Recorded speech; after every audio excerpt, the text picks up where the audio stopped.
Screenshot Fox News. The Trumps, just making friends and influencing people all over. In the wake of President Donald Trump's announcement that daughter Ivanka will lead the U.S. delegation to the Global Entrepreneurship Summit in India this fall, an Indian diplomat had this to say to the editor of the Hindustan Times. India diplomat tells me we regarded Ivanka Trump the way we do half-wit Saudi princes. It's in our national interest to flatter them. Bobby Ghosh at Gosh World. August 11, 2017. Is this the Indian version of I would say they're sending their best people? The diplomat added, yes, it is a shame that the US should be compared to a kingdom. But that is America's shame, not Modi's or India's.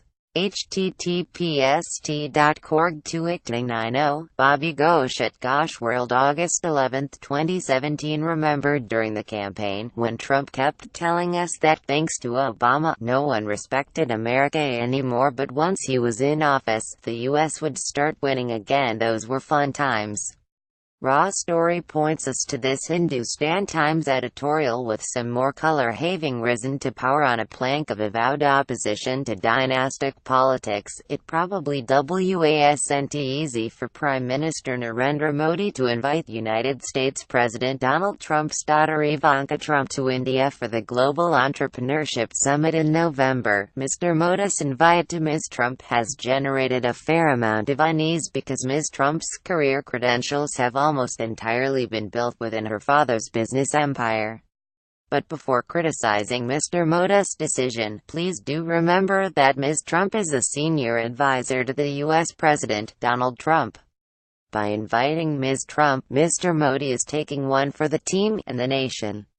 The Hindustan Times is one of the largest and most influential newspapers in India, and its editorial board calls inviting the president's daughter to visit taking one for the team. It might mean nothing to the nationalists in the White House, but the possibility, nay, the likelihood, that this sentiment prevails among our other allies is enormously embarrassing. To say nothing of how much damage is being done to our relationships with other nations, painstakingly built and maintained for decades by a diplomatic corps the president now dismisses with a wave of his hand. It is one of the drawbacks of Trump's America First mindset, this belief that we can bully other nations and dictate terms. The world simply doesn't work that way. Our advice to Ivanka: don't start warming up that Senate seat quite yet. This is a commentary piece. The views expressed in this article are those of just the author.